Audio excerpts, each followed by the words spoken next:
Hello, Yes But Why listeners. This is your host, Amy Jordan. Welcome to Yes But Why, episode 299, my chat with the mayor of Improv, Mark Turpin. But first, let's talk about our sponsors. Yes But Why podcast is sponsored by Audible.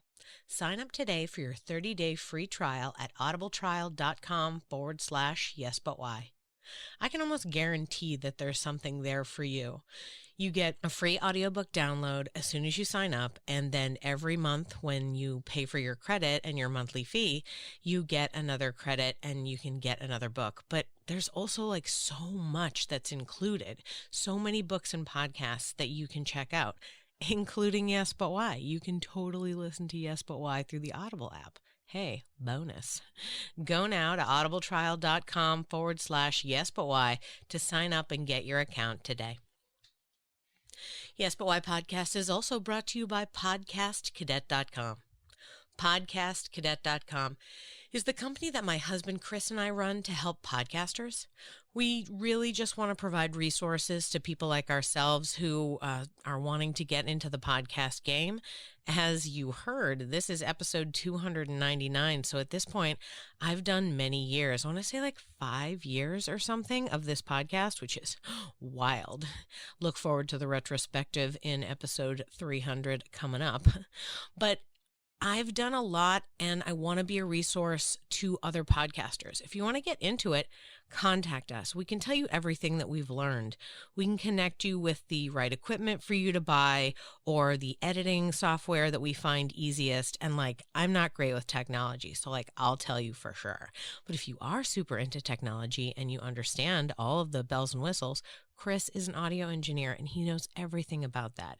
He can even guide you to decide what computer you want to buy or microphone, anything like that. We want to be there for you, so go to podcastcadet.com, and there are also some videos and things on there, just resources for you to get started. If you want to contact us after that, we're happy to help with whatever you need, whether we help you or we connect you to somebody that we know who is a reputable source for marketing or something like that. Mention code YBY20 if you happen to buy something, and then you get 20% off that service. Let us help you. Podcastcadet.com. This week on Yes But Why, I talked to improviser Mark Turpin, member of Liverpool Comedy Improv and performer in the Oickers Improv Comedy Troupe. Mark and I are connected online as part of the global improv community. Listen in as we chat about talking to strangers, walking in nature, and Zoomprov.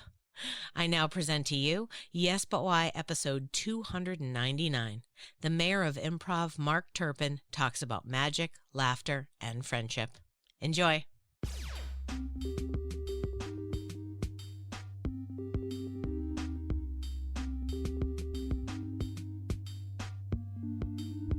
I'm Amy Jordan, and this is Yes But Why. Yes, but why? Yes, but why? Yes, but why? Yes, but why? Yes But Why. Yes, but why? Yes, but why? This is the Yes But Why podcast. I like starting with the beginning of your life because I think the way that children are creative is the purest sense of who they are and who we are. So I wondered, what kind of ways did you play when you were a child with your siblings or friends? So I'm one of two, and I'm the oldest by 8 years. So for the first few years of my life, I was actually on my own. So I was just used to playing by myself with toys and games. And so I just kept myself entertained, so to speak, whether playing with toy cars, driving them around, or, building Lego, building things out of Lego, or just painting or drawing, or just making stories up. I was quite happy being on my own. I'm quite happy entertaining myself. I mean, I did have friends, but if there was nobody around to play with, I'll just be happy on my own, doing various things. How did having the sibling mess that up? I mean, improve that, change it. I mean, when we grew up as children, it was difficult because obviously being 8 years younger, she could wrap my parents round her finger. So every time she did something wrong, I would get the blame, even if I wasn't in the same room. Oh, I see.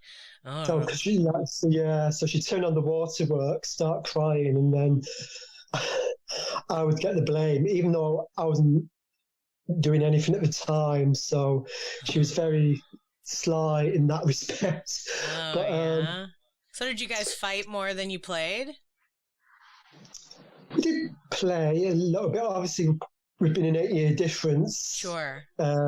We didn't play a lot as such, but we got on in the main. There were times, though, like I said, when she would irritate me and I would probably irritate her, being a big brother, and she probably thought I was cramping her style. But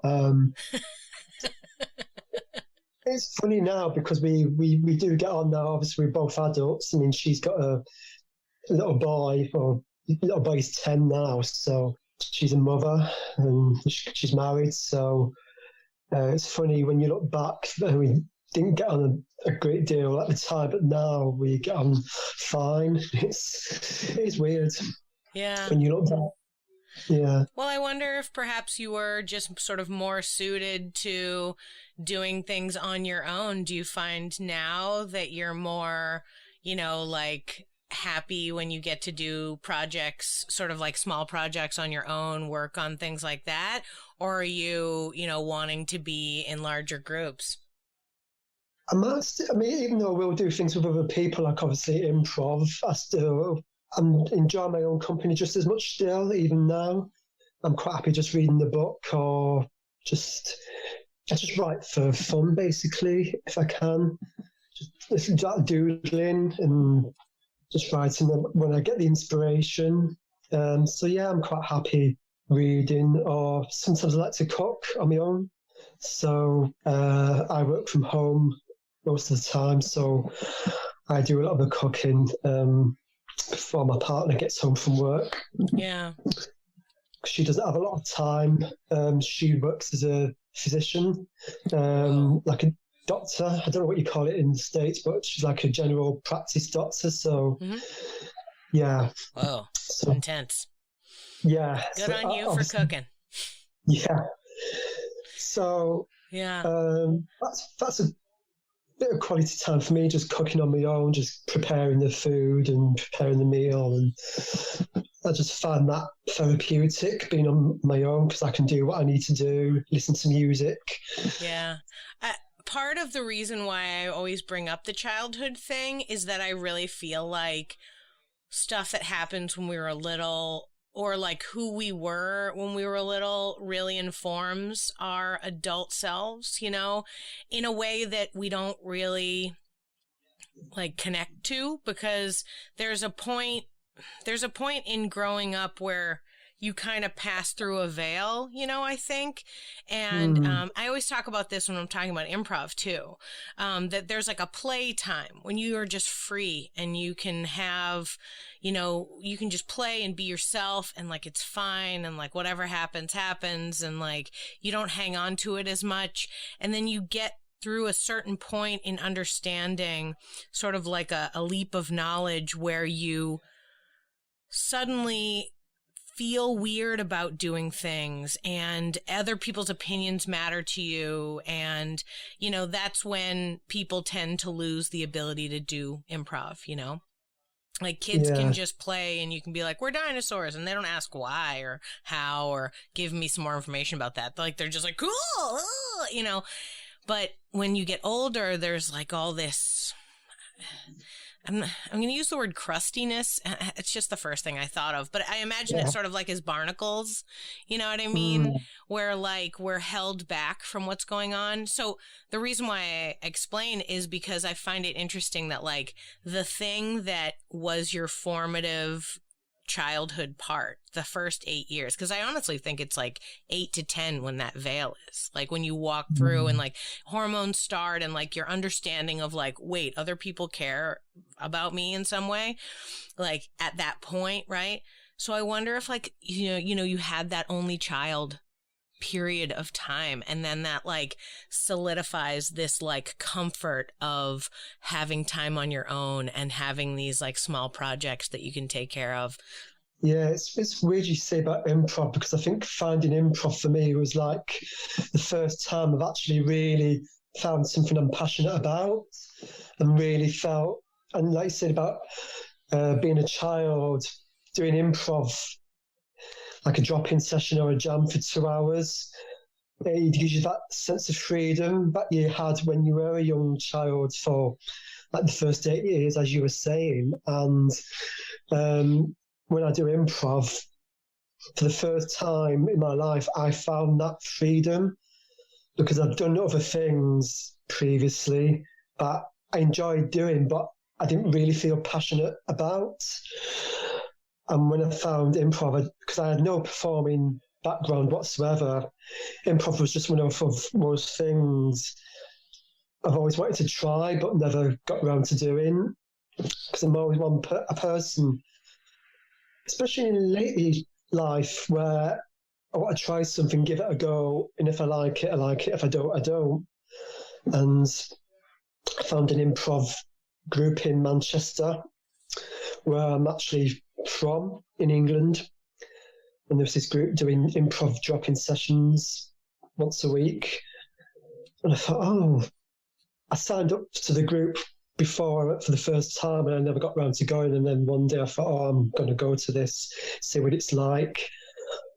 And it was just opened my eyes as to how you can make something up on the spot and it just be so amazing to watch. And you think, wow.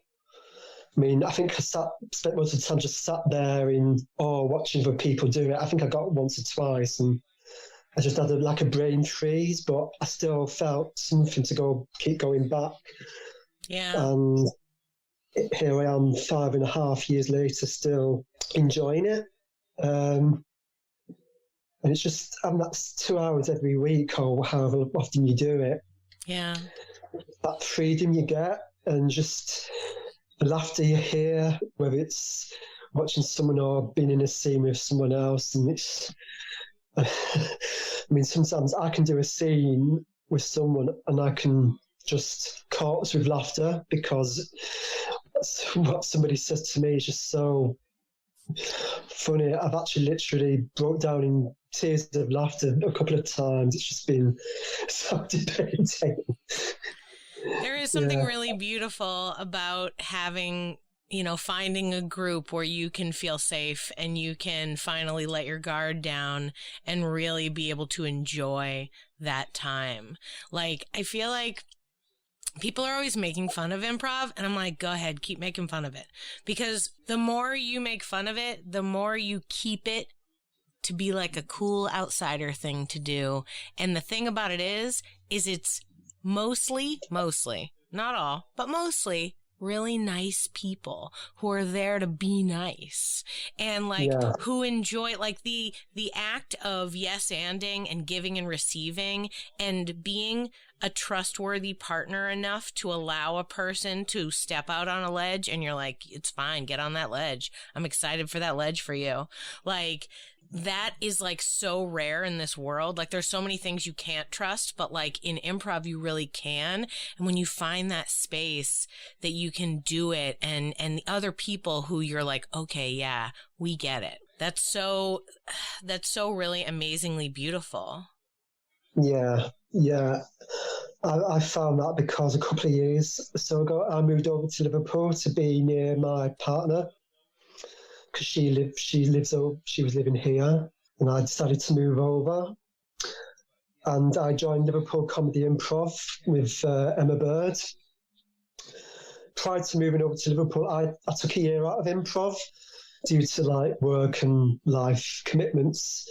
So I just didn't have the time to concentrate on improv work and sort of building up a relationship with my partner. So something had to give. So I just stopped doing improv for about a year or so, and came over to Liverpool, started up again. And everybody at Liverpool Comedy Improv was so friendly when I the first time I went, everybody was so nice, welcomed me there. I thought, this is what I love about improv, just people make you feel so welcome. And like you say, especially the improv community as a whole, since the whole pandemic started, I think I've made so many friends online, including yourself. I think I've made more friends in the past 2 years or so than I had on Facebook prior to all this starting. And it's just been so amazing. Everybody's, like I say, everybody's supportive of what you do in the main. And then, like, people share the successes and things like that. And it's just so nice to see what people are doing. And you just get a glow. Yeah. And like I say, it's just like a sort of little community that we all have, and we all, like you said, we all in the main get on. And I'm just so passionate about it. I could talk about it all day. It is pretty great. You're right about how it's been amazing how the community has really just widened. Like, I've never thought of the world in the global way that I do now. You know what I mean? Like, there's never, I don't know that there's really truly ever been a time in human history where something has affected the entire world at once. Mm-hmm. And the second part, which I think is really important, is we could all talk to each other about it. Like, we all had the ability to be like, hey, man, crazy, right? And you're like, yeah, over here too. Like, what? You know, and then we can discuss and like be real humans about it, right? And the other beautiful thing is, like we're talking about, the base level of an improviser is a trustworthy person who wants to be open and like help you out, right? Now we've got people all over the world that are like that, you know, where you can connect with people. And just saying we both do improv establishes a base level of like, oh, okay. We're like 5 steps ahead in the friendship process, right? Like, it's not like, who's this guy? What's going on? I mean, there's a lot of people that are like, hey, who's this guy? But there's red flags pretty early on, and certain groups that have connected, people that have been doing the international improv workshops online and everything like that, connecting people, all the like worldwide troops that there are, where you're like, yeah, it's 6 ladies, but they literally are each in a different continent. Like, what? You know, stuff like that. Like, that's amazing that happened, that we were able to connect and like create the art for that. So clearly in your story, it seems improv's not like you didn't wake up when you were, 10 years old and go like, I want to be on a comedy show. Let me make it happen. You've had a life and a career, and, you know, you have other jobs, and improv was something that you found. What about improv, like, what got you there in the first place? For people who might be listening who are like, I don't know, this seems all right. I'm interested, you know, but I'm an engineer. Why should I take an improv class? What was it that drew you, and what is it that kept you in the initial? I don't know if it's still going now, but there's a website called Meetup. It's like a social meetup network, and it's gone all over the world. And I noticed there was an improv group, and I thought, oh, that sounds intriguing. Like I said, the more I was just I'm on one for giving things a go, and if I try it once. If I like it, I like it. If I don't, I don't. But at least I've tried it. I've got that can-do attitude of I'm going to give this a go. And if it fails, it fails. If it doesn't, I can still keep doing it. And that was with improv. I just saw it and I thought, you know what, I'm going to go for this. If I don't like it, I don't have to go back again. It's just one evening I've spent in my life doing that. And like I said, I just went along one Thursday evening. This is in the back room of a pub in Manchester, and I did this improv session. I thought, wow, this is amazing. I really do enjoy this. And it was funny because prior to that, many years before, I used to watch Whose Line Is It Anyway in the UK, but I wasn't aware that it was improv. I just thought it was a comedy show. on Channel 4 here in the UK on a Friday evening, and I didn't sort of cotton on till when I first started doing improv. Whose line is it anyway? Was improv, and I just loved the sense of getting together in an improv class, just doing a scene with someone you've never done a scene with before, just gelling with that partner, just sparking off ideas, looking at what your scene partner's doing. It's just all about that. And yeah, it's been really good for me, and it's really helped me a lot outside of improv as well. Oh, yeah? You seem like such a primed person. Like, you seem like exactly the kind of person that should do improv. Like, you're like, yeah, I'll try anything once. And, like, I love meeting strangers and having conversations. I was like, great, well, that's improv. Get up in it. Like... Yeah, I mean, it's weird because I class myself as an introvert because I am sociable, but especially like in party situations, when there's a lot of people, I find it difficult to sort of initiate conversations. So I'm the type of person that'll be on the periphery of a party, holding a drink, waiting for the right time to get into a conversation. I'm not one to sort of strike up a conversation. I can do it, but it takes a lot for me to do that. Yeah. Even now, I think I'm more suited to small groups rather than big sort of parties, events. Yeah. But I'm more confident than I was. And like I say, it has helped me outside of improv as well, because I'm more confident in the workplace. I do presentations, I lead training. And I think doing improv has helped me to do that, because prior to that, I would be the person in the meeting who wouldn't say a word. But now I will be that person who now will raise an issue and say, look, can I just say something here? I think there's something that needs to be raised. I will be the person that does that now, whereas before, if something came up, I would just keep quiet and just let things sort of roll over and just carry on. It sounds like improv really helped you find your own voice, like get the ability to express yourself in public, even though it's hard, even though, yeah, you might be an introvert and you're like, I don't love this, but I know that I can say, excuse me, boss, I've noticed that on this third slide you say this, that doesn't seem correct. And that's helpful, right? Much as people don't love being corrected, knowing like that you have the confidence in yourself to be like, I know there's a problem. I'm going to tell them that there's a problem, right? That's really great. That's really great that it like gave you that confidence. Yeah, for sure. And not just in meetings, like if any issues come up in the workplace during the day, if I see anything, I'll think, right, oh, yeah, just to let you know that something's come up and you need to sort of look into it. Yeah. Because, like I say, if nobody knows what we're doing is wrong, they're never going to know, and we're just going to carry on doing that thing.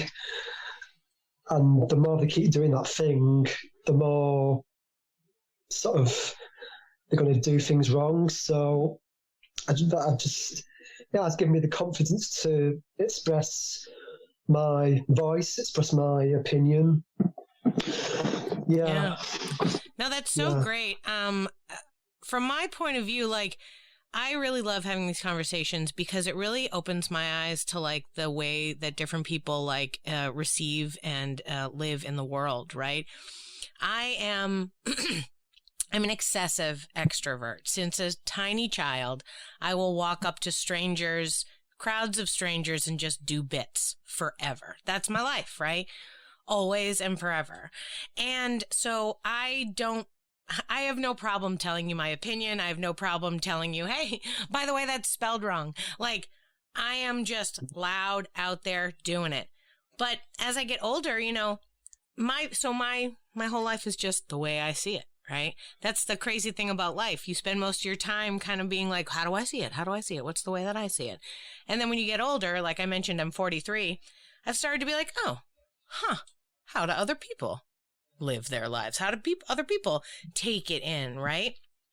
And hearing you express this about work and about how improv has helped you, because I get the way that improv helps people because I've taught it for many years, and it really helps me just teach it, and it's such a good sort of therapeutic art, I think.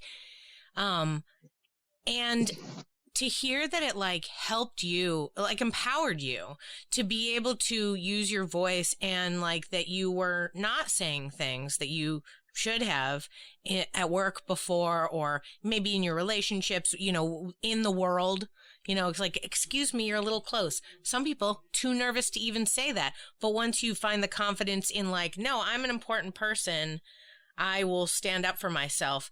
That's really amazing. And I like love that improv did that for you, that improv gave you that, right? That's a wonderful bit of skill that I'm so glad that improv has been part of helping you develop as you've gotten older. Man. So for you, how has like being at home and doing Zoom improv changed the way you're taking it in or expressing? Is it like better now? Like, are you like, oh, I'm an introvert and I get to do Zoom improv, which means I get to like just close the book and it's done. You know what I mean? As opposed to like, and now I've got to extricate myself from this social situation and leave this theater and then drive home. You know, like now it's just like, great, end of show. End video, and you're done, right? How does it feel? How do you like it? Yeah, I enjoy it. I mean, at first, when this all first started, I was a bit sort of unsure of how this would work, doing Zoomprov, because we never had to have done it before, obviously. But as time went on, when we realised that this pandemic was going to go on longer than we anticipated, I've got used to it. I do really enjoy it now. I do really enjoy doing online improv because I'm part of a group called the Oickers, like a short form improv group. And we met online through one of Emma Bird's intermediate courses at Liverpool Comedy Improv. And because we are spread out across the northwest of England, it's difficult for us to meet in person, so we do meet. We do meet up every couple of weeks online. So we've all been used to doing improv online anyway. And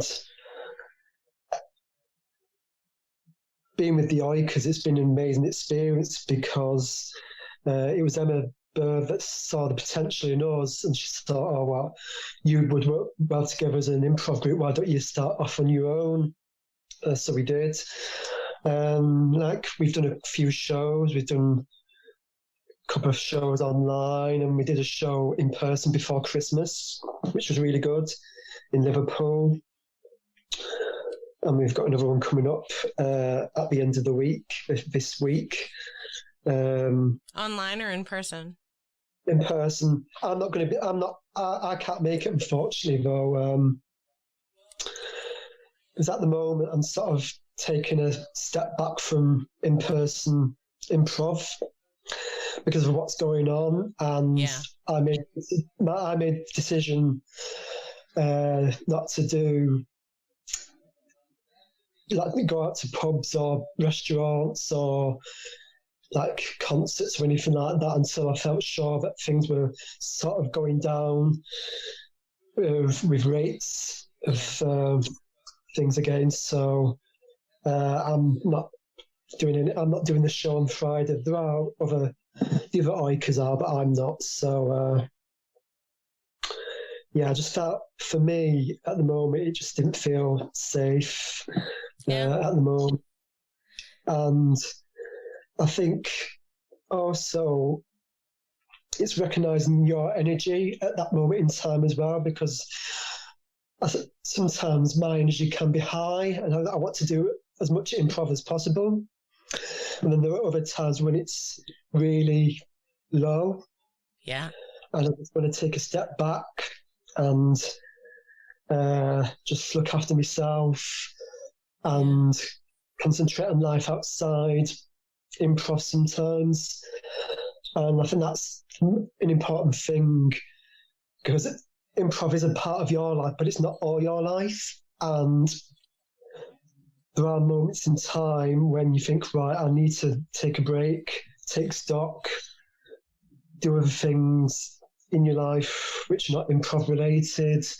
And then when you feel that the time's right to go back, just go back when you feel that your energy is in a good position.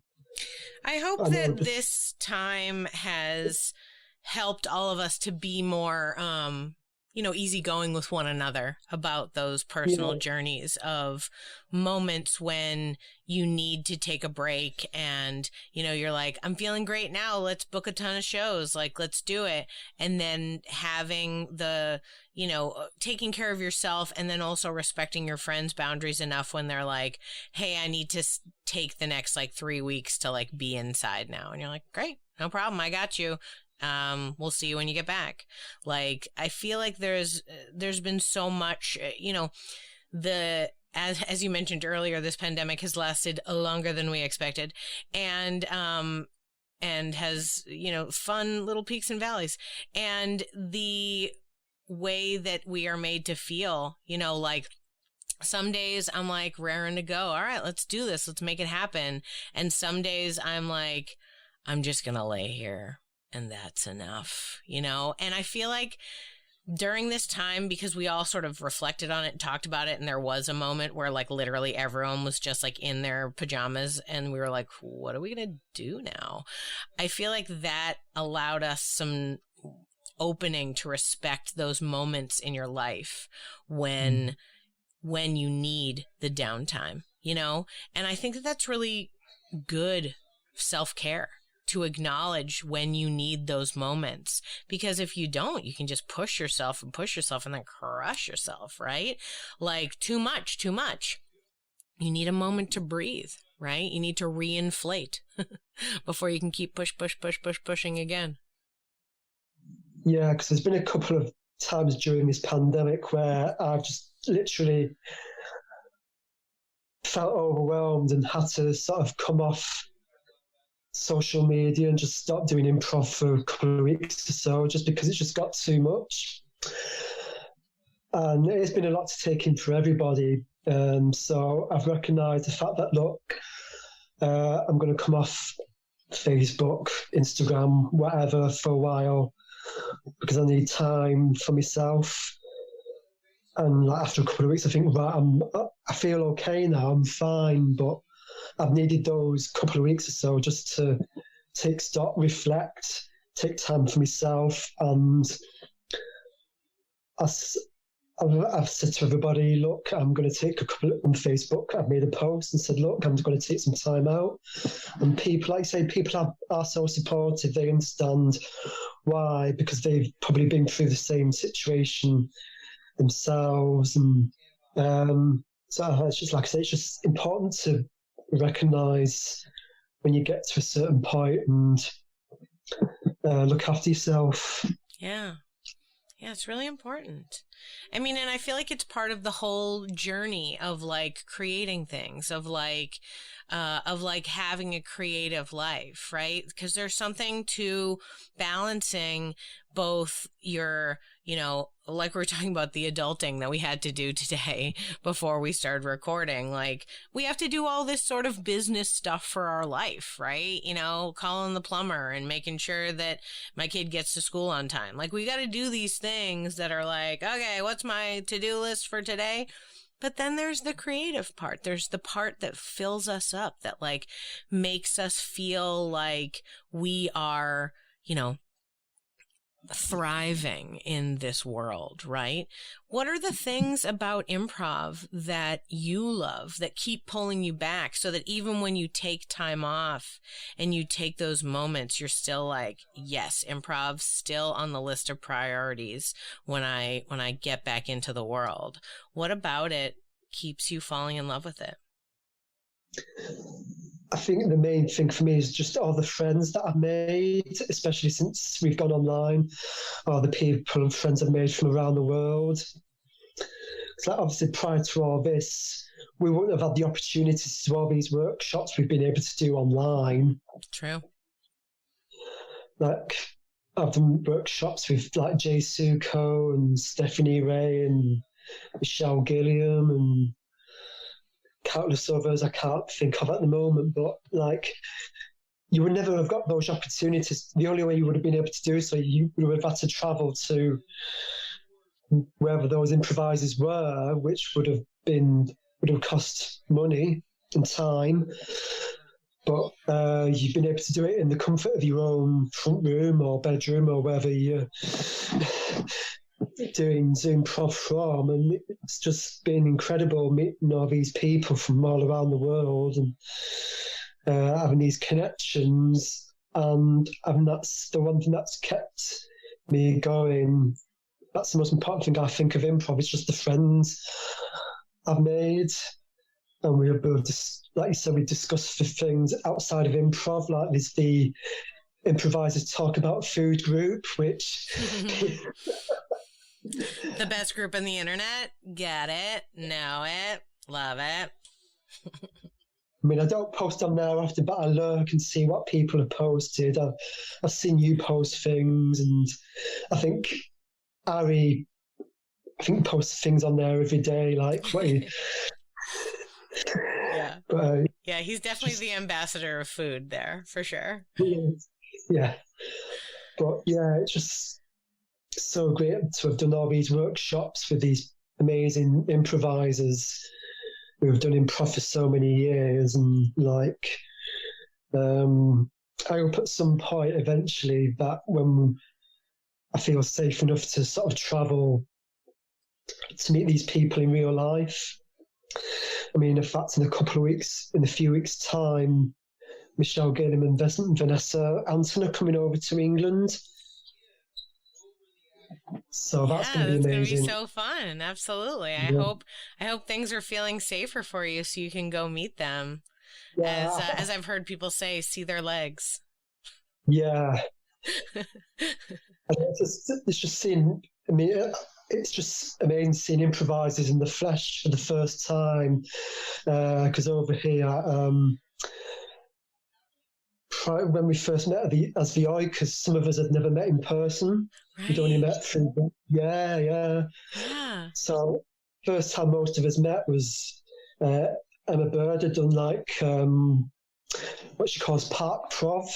So we did improv in one of the local parks in Liverpool. Fun. And most of the Oickers actually met on that day for the first time. That was a really good afternoon.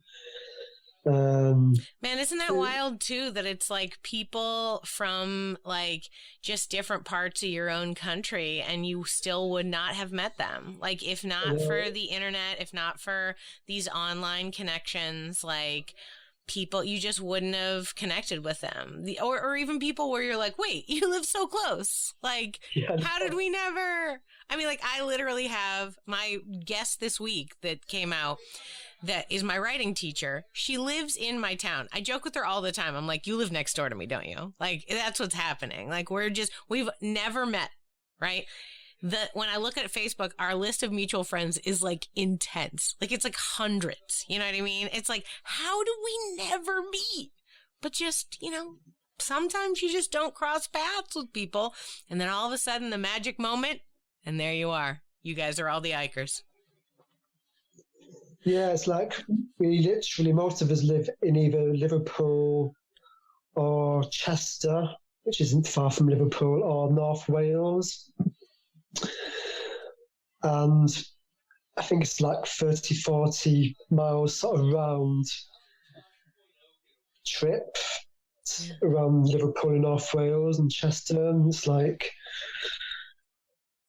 before the pandemic, we probably would have travelled to meet each other, but we've only met for the first time in the summer last year. It's just mind blowing to think of sometimes that you not meeting people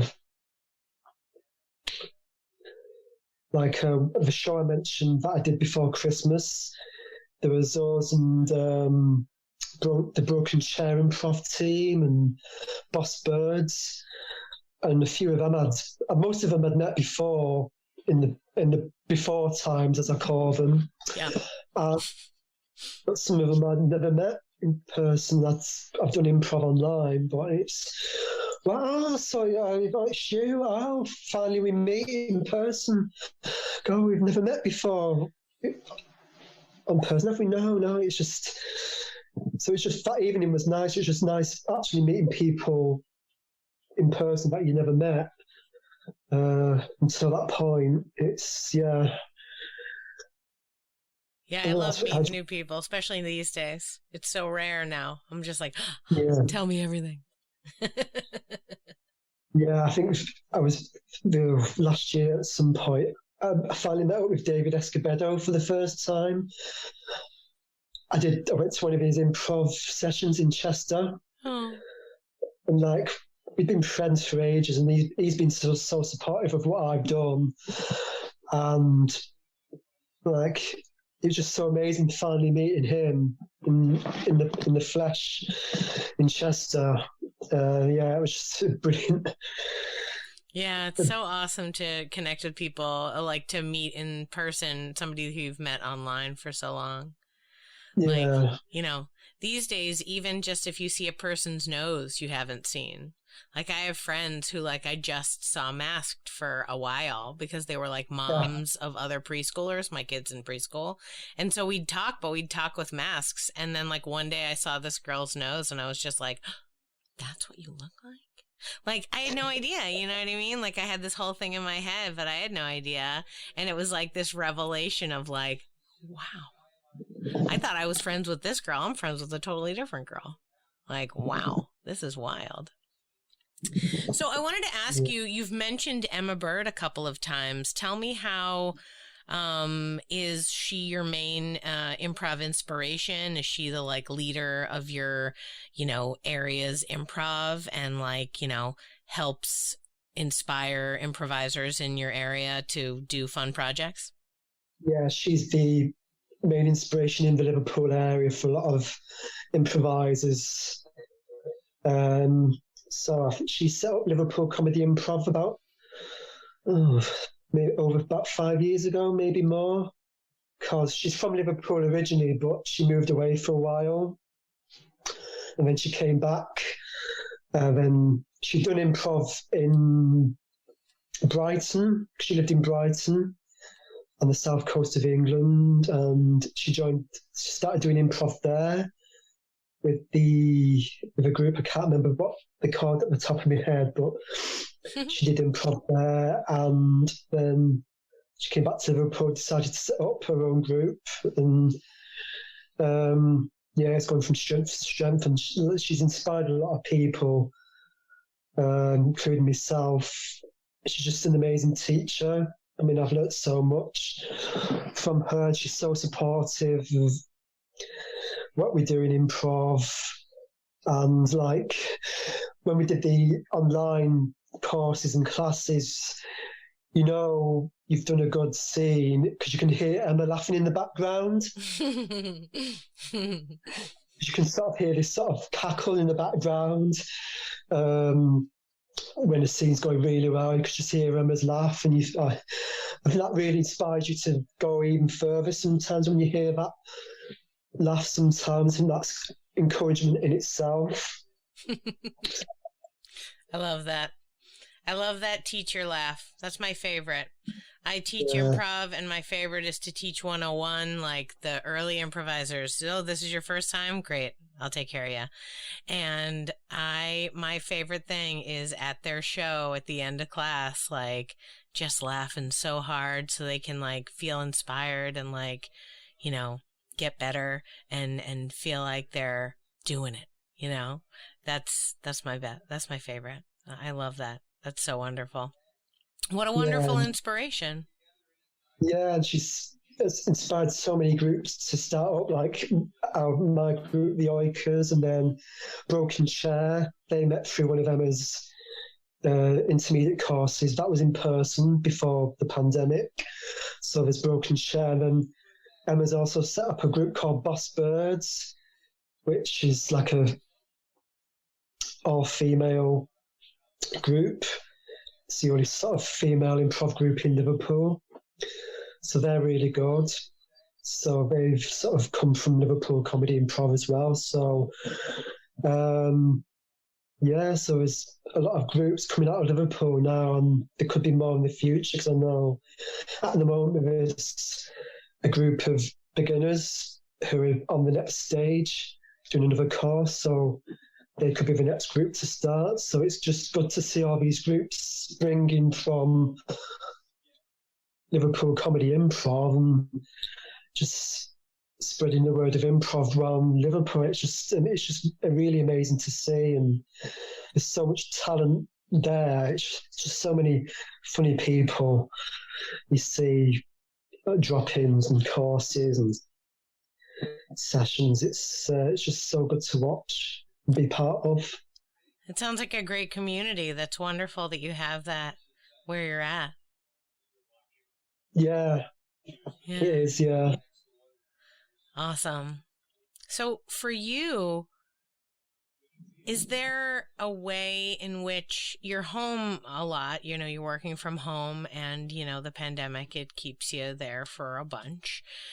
Yeah. Other than improv, are there other ways that you're creatively filling up your cup? I mean, you mentioned that you're on the Improvisers Talking About Food group, but are you still like enjoying the artistry of cooking in your own home, or what is it that's like keeping you or filling you back up during those moments when you go home and you're relaxing, but you're needing to shore up your inspiration, your vibes?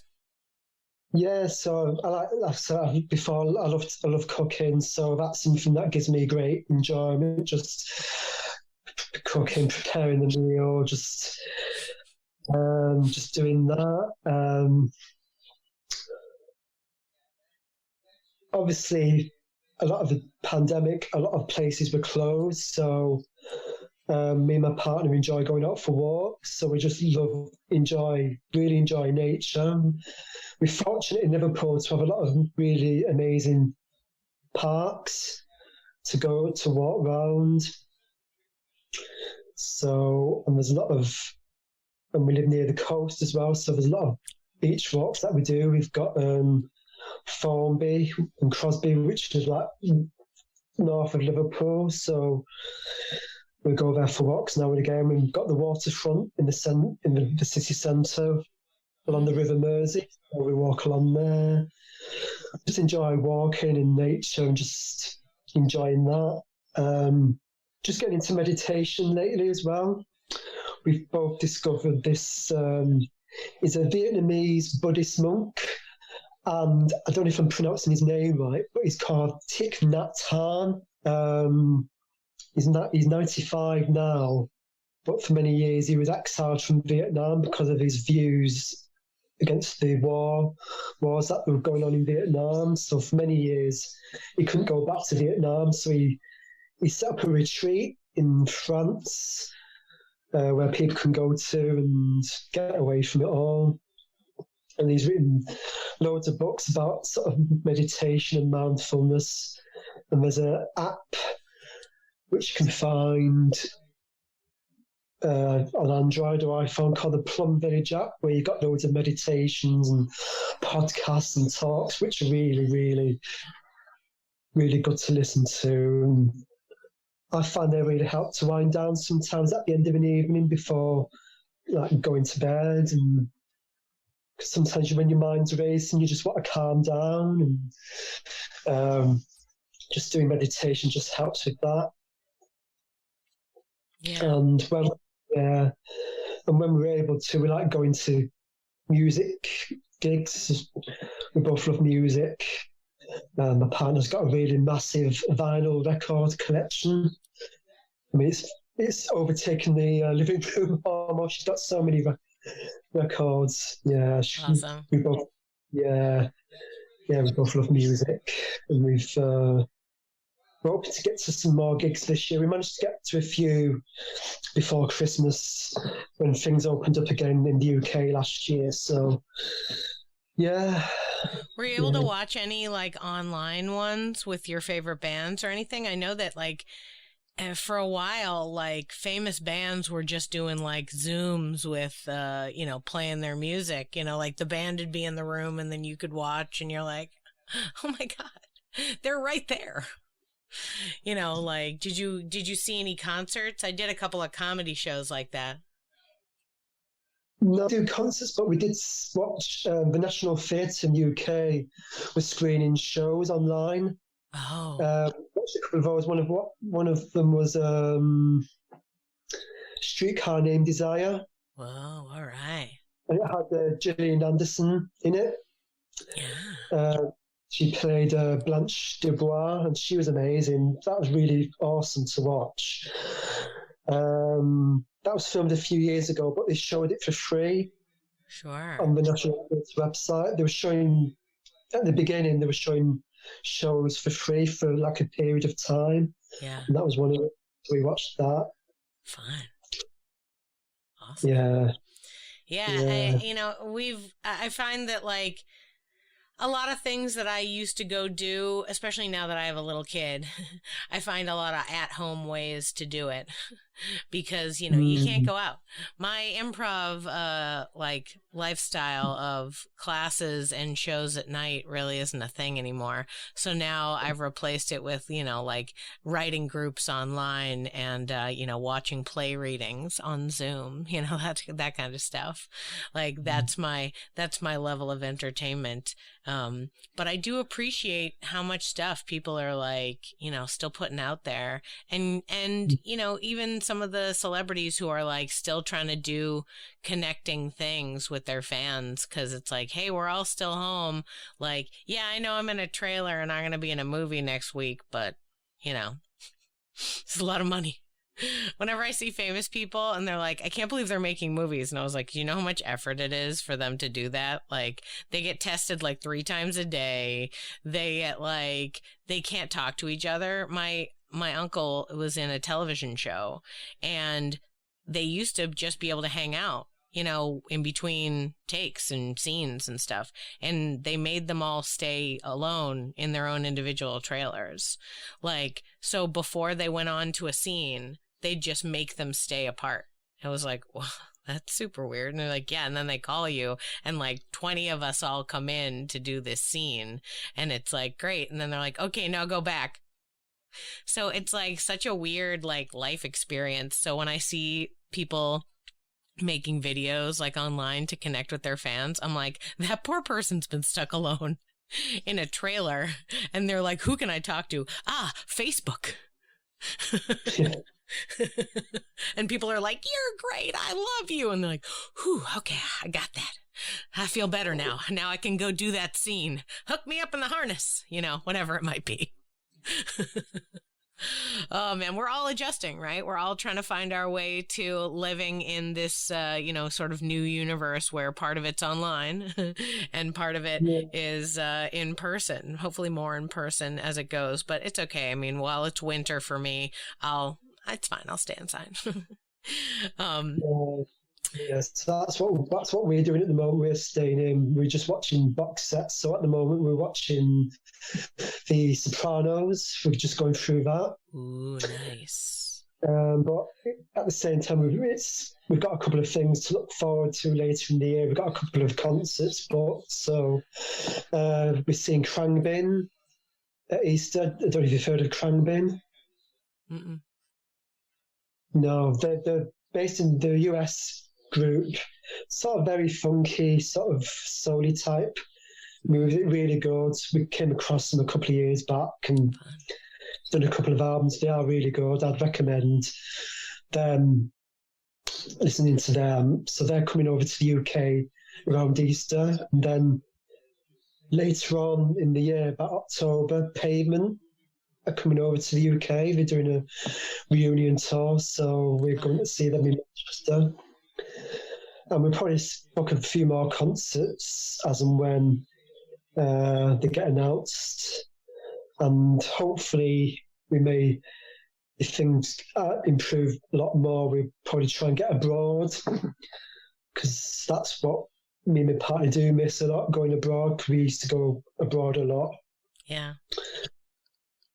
I think the last time I went abroad was to Vienna, probably, 2 years ago, just before this started. So, yeah. So we used to have a couple of breaks twice a year abroad. So we've been away in the UK last year or so, but it's just nice to get abroad and experience different things. So we're hoping to do that at some point. Yeah, totally. Once I feel more comfortable traveling internationally, and really not, I'm more worried about bringing my United States germs to people. I'm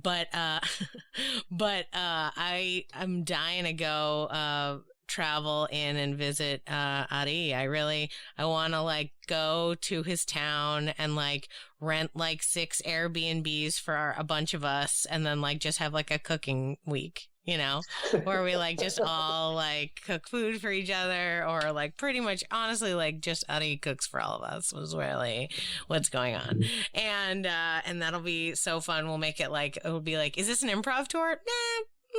Nah, it's more like a cooking, hanging out in Norway kind of tour. It's good. Just for vacay, hang out with your friends. Who do you talk to every day online? Well, now I can talk to them in person. Yeah.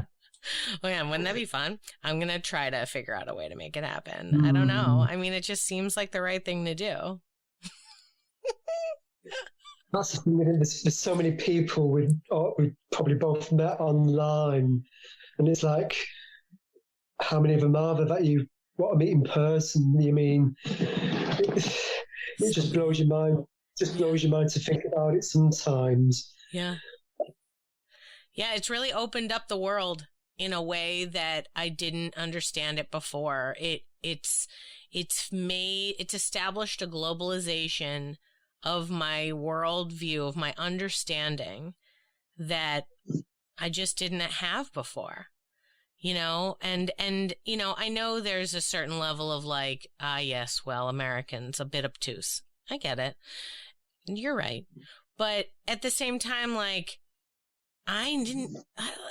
just to be able to talk to people, like even just about whatever, like just the other day, I'm on a thread talking about that new Disney movie Encanto, me and 3 other people talking, all of us from different countries, like all over the world. And we're like, well, what I think is, it's like, what a hilarious, that's why I love the food group, because we're like, is that how you, is that what you guys call them? Bell peppers? Like the discussions that we get to have, the fact that I'm like, oh, wait, we don't all call them bell peppers. Like, I love learning that kind of stuff. I love connecting with people. I love being able to just like chat, like throw a meme on somebody's, wall that's like in the other side of the earth.